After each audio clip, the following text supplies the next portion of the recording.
To je pizzerie? Abych chtěl totiž pizzu. Jo, vážně jo. Jo. Jako, chtěl bych jako takovou tu, jak se tomu říká, salámovou, jo, salámovou. Tak donesete mi ji nebo ne?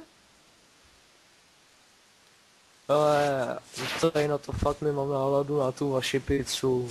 Což Tady to není žádná pizzerie, chlape.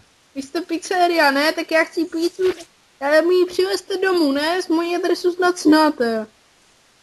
Pani, my pizzu neprodáváme, my prodáváme boty, vietnamské boty. No tak udělejte pizzu z bot. Je to jedno, hlavně, že to bude k žrádu. Vietnamské boty, kvalita, Nike, vietnamské boty. No tak třeba, já nevím, rozstavte podpatek a udělejte z toho pizzu. Ne, nemáme pizzu, nevedeme, tady je obuvnictví, učíňaná obuvnictví, paní, prodáváme kvalitní boty, jestli chcete. A ne, prostě vemte podrážku, tu rozstavte, udělejte z ní těsto a já chci kurva pizzu už. Já mám tady...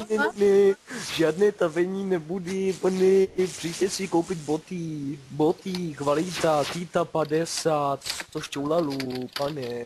Kolik? 100 šťoulalů, týta 50.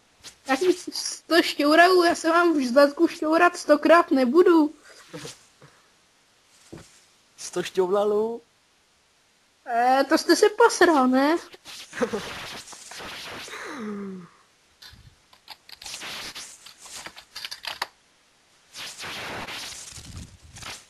Prosím, ať si tu pizzu už.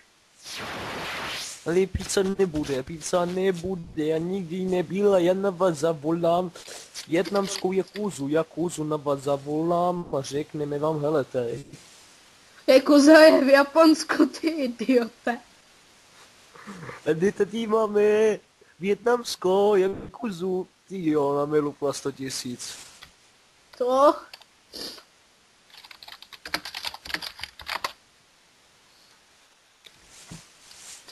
Co? Ať si tu pizzu už. Vzal jsem zlatý stránky a prostě jsem tam našel té pizza. No tak chci té pizzu. Tady to se jmenuje obuvnictví, té pizza se jmenuje jako naše obuvnictví. A já chci tu pizzu. Jedno jste té pizza, tak mi dáte té pizzu. Já chci prostě té pizzu. Řekl jsem to jasně. Ne, my nic nemáme, jenom obuvnictví pizza. Nemáme nic.